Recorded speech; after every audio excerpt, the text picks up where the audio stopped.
¿Qué sentido tiene hacer pintura si no estás observando el mundo que tienes justo delante de ti? Hola, ya es el día 12 hablando de cosas que no hablo con nadie. El día de hoy vamos a hablar sobre Antonio López, que es un pintor español, el cual es muy reconocido por la crítica tanto de su país como por el carácter internacional, pero que he visto que tiene algunos detractores o personas que no les gusta su pintura nomás porque es hiperrealista. Sin embargo, yo quiero hablar aquí porque para mí la pintura de Antonio López es una de las pinturas más sorprendentes e incluso que cumple con una de las características más importantes y más perdidas de nuestra generación, que es la capacidad de tener atención, de tener concentración. Bueno, Antonio López es un pintor español, según yo es originario de Madrid, actualmente ya tiene casi 90 años y se ha destacado durante toda su carrera por realizar una serie de paisajes o retratos de carácter hiperrealista. Pero eso es solamente lo más superficial de Antonio López. Cada que alguien menciona su pintura justamente se dice solamente eso, ¿no? Pintor español que hace hiperrealismo y se acabó. Pero yo creo que Antonio López es mucho más que eso y todo se basa en sus procesos de trabajo. Antonio López tiene un proceso de trabajo que es completamente anti-hiperrealista, diría yo. Eso es lo más padre, que es anti-hiperrealista. Y es porque el hiperrealismo es una tendencia o una técnica pictórica. Digo tendencia porque fue mucho más importante, sobre todo en Estados Unidos, creo que por la década de los 90s, los 80s, pero que también tiene una contraparte un poco cercana, que es el fotorrealismo, que llevan procesos de trabajo similares. No son idénticos, no me voy a poner en detalles, pero lo que comparten ambos, tanto el hiperrealismo como el fotorrealismo, es que ambas tienen la presencia de la fotografía como un eje central de su producción pictórica. Sin fotografía se podría decir que no ocurre ni el hiperrealismo ni el fotorrealismo. Y esto es porque si vemos cómo ha evolucionado la pintura desde lo que vemos en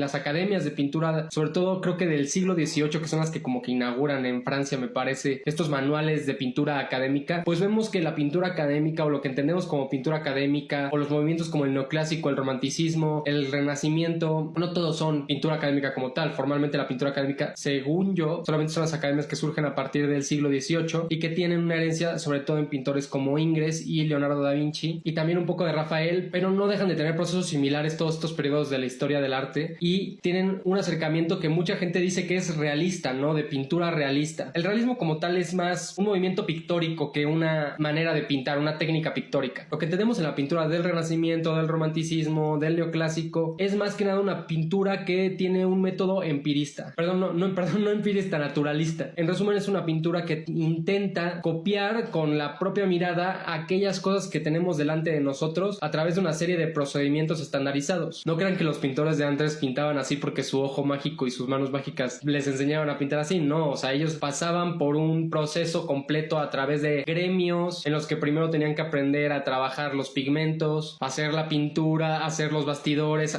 tensar la tela, imprimarla. Luego ya pasaron a ser ayudantes de pintura en los que pintaban pequeños detalles, y luego ya pasaron a ser grandes maestros y llegaban a tener esa fama y ese reconocimiento. Pero era todo un proceso aprendido, ¿no? Por eso luego les digo que a partir del siglo XVIII en Francia, me parece que inician las primeras academias especializadas en pintura, que le podríamos decir de técnica naturalista por esa serie de condiciones que estoy mencionando, y ya había manuales, literalmente textos escritos estandarizados, que ya no solamente comunicaban los procedimientos pictóricos de boca en boca, sino que ya los habían redactado a través de manuales. Esos manuales de pintura, de hecho, hasta el día de hoy nos siguen influenciando, y uno, si va a cualquier librería y quiere aprender a pintar, pues se va a encontrar con manuales de pintura que tienen una herencia directa de todos estos manuales. Y si bien todos estos manuales son distintos dependiendo de dónde se escriben, no son las mismas las tendencias pictóricas que hay en Francia, que hay en Rusia, que hay en México, todos por lo general tienen un fuerte aterrizaje en la pintura del Renacimiento italiano, y sobre todo en dos pintores que son Leonardo da Vinci y Rafael, siendo que hay pintores que también son muy interesantes como Tintoretto o Tiziano, que a mí en lo personal me fascinan, pero pues bueno, de eso hablaré en otro video. El proceso de una pintura académica o naturalista tiene como principal fuente de referencia al modelo sentado, al menos así es originalmente, ¿no? Un modelo llega, se siente, se le acomodan luces alrededor, ya sea eléctrica o natural, para que genere un efecto de sombras específico en su rostro. Por lo general, desde Rembrandt se practica mucho con una luz Rembrandt. Aquí les pondré un esquema de luz de cómo se ve la luz Rembrandt, pero bueno, es un trabajo del natural. Las poses que hacen los modelos son poses de manual, se les podría decir. O sea, son poses ya practicadas, que se replican muchas veces, tienen este efecto teatral o escultórico, refiriéndose a la escultura clásica, la escultura griega y romana también. Y ya un proceso de pintura que, pues ya dependiendo de los profesores, utilizan por la mayoría el esfumato o la grisalla, el verdacho, diferentes técnicas que ya tienen un procedimiento estandarizado para alcanzar las encarnaciones, sobre todo en la pintura con modelos vivos, y pues dar con un resultado ya un poco o mucho más planificado que cualquier otro procedimiento pictórico que sea un poco más innovador. Hay un pintor de hecho chileno que creo que se apellida Lorca, pareja que creo que utiliza mucho este procedimiento para trabajar. Es bastante conocido en redes sociales, pero tiene una pintura que es como muy estandarizada en los procesos de las academias. Pero bueno, entonces ya que sabemos eso, hay que regresar un poco a quién es Antonio López. Y Antonio López, como les digo, es de España, es de la generación sobre todo de la segunda mitad del siglo XX. Y les digo, a él le toca la llegada de la fotografía. La fotografía tiene una gran aportación en la historia de la pintura, porque gracias a la fotografía las propias vanguardias artísticas se comienzan a preguntar qué es la pintura, qué diferencia una fotografía de una pintura, si debe seguir existiendo la pintura como tal, y es lo que luego ya hace que las vanguardias busquen otras maneras de interpretar el mundo a través de la sensibilidad, de los colores, de la impresión de la luz del sol, del movimiento del pintor alrededor del lienzo, en fin, muchas vanguardias. De hecho, las vanguardias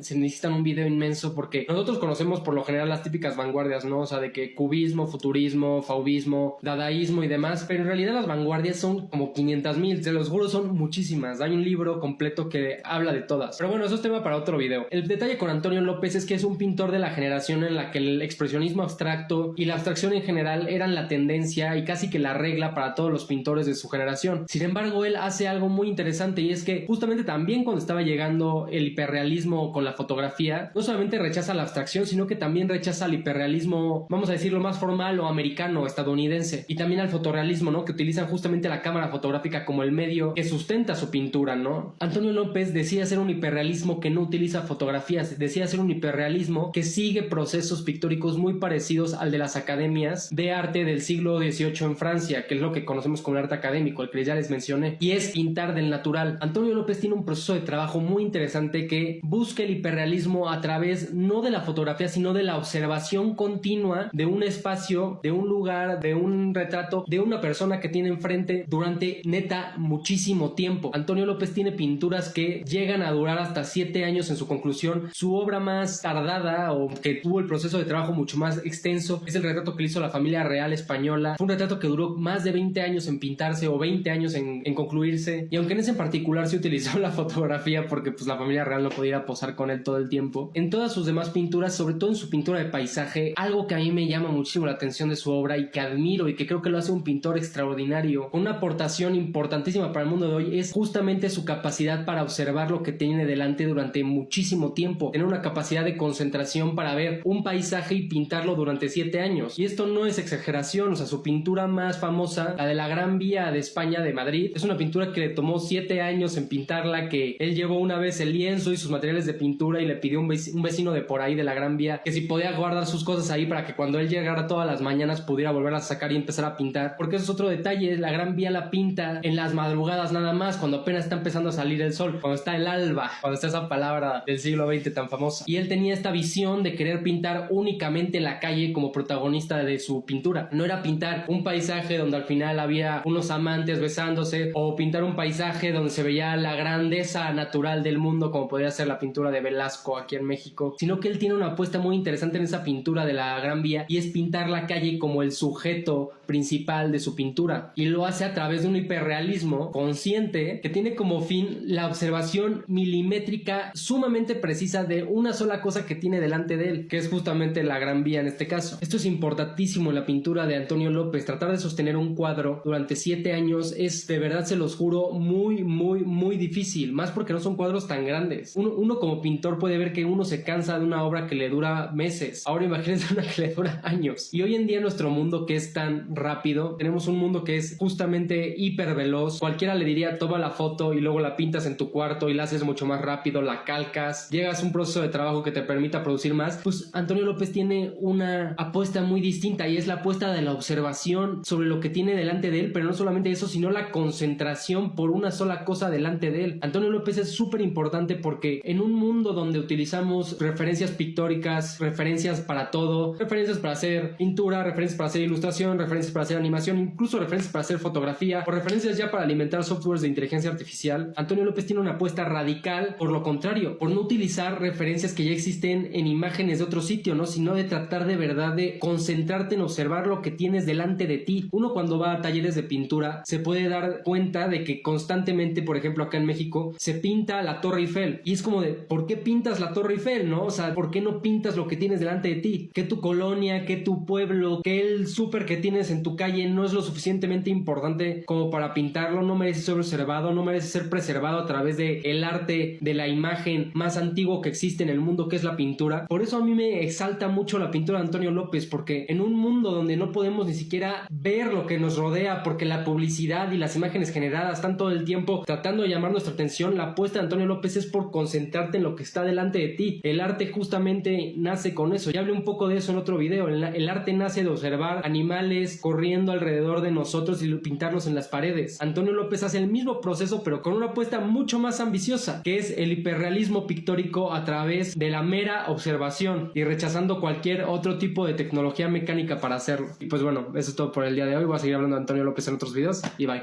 nos vemos.